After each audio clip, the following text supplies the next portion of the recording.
Response from Rami and then a 5-minute response from Kelly. Go ahead, Rami. Okay. Well, socialists, we are also in favor of freedom for people and individual liberty as much as possible. The only thing is, the place where we draw the line is when one person's individual freedom infringes on the freedom of another. If one person likes to swing their baseball bat and they're hitting someone else's head, then that's a problem.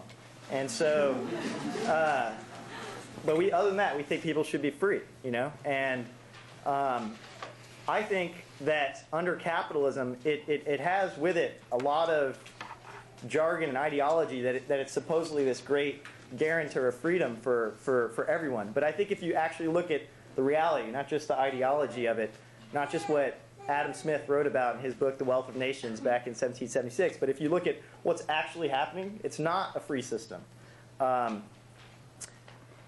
You know, here in the United States, supposedly the greatest, freest country in the world, we actually have more prisoners than any other country in the world.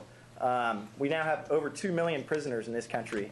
You know, if people who promote the free market healthcare system, there's a lot of insurance companies that are free to make a lot of money off of selling insurance to everyone, and they've gotten very rich off that, so they've enjoyed their freedom.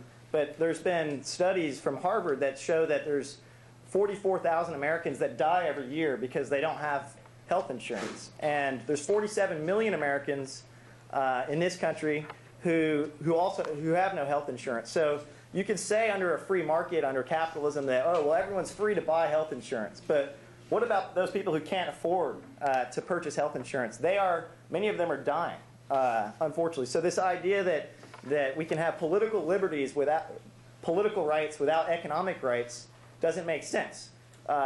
If you happen to be poor or in the working class and you don't have much money, then you may have the freedom to buy insurance, but if you can't afford it, then you or your family members may die. And so meanwhile, there's other people, the capitalists, the owners of the big corporations, the insurance companies, what have you, they are enjoying their freedom immensely. And the CEOs have a very wonderful life. You know, they can afford to, they have the freedom to sail around on yachts and live in mansions while other people are dying. And I think it doesn't make sense that in the richest country in the world, that about 1/6 of our population can't afford health insurance. Why does Harvard study say that 44,000 Americans are dying because they can't afford health insurance? That's crazy. So in order to ensure freedom, you know, if people want to be free from disease, free from medical problems, then there has to be some economic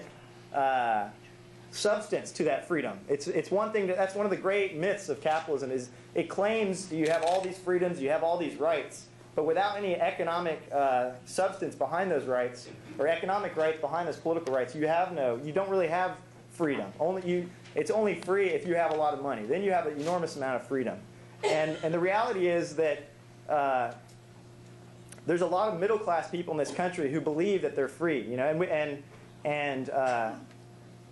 it is true that living standards in the United States are better than other countries like Mexico or Indonesia or China.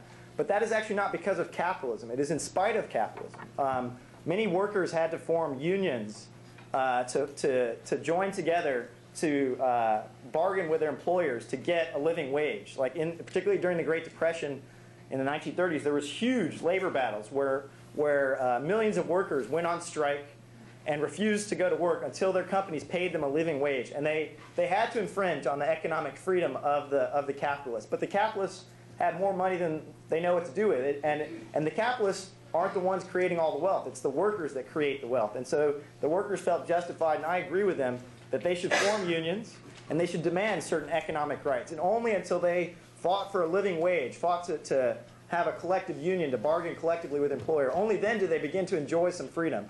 We used to work in this country 12, 14, 16-hour days. There used to be slavery, child labor in the 19th century in this country. It was only when workers formed unions and fought against the capitalists did we create a middle class in this country that actually has, you know, the freedoms that we enjoy today. And I think that's not because of capitalism, but it's in spite of capitalism. It was socialists forming unions workers joined together in a collective manner to demand economic rights that brought freedom to more people. And that goes not just for workers, but also oppressed minorities like blacks, women, immigrants, and so forth. Thank you.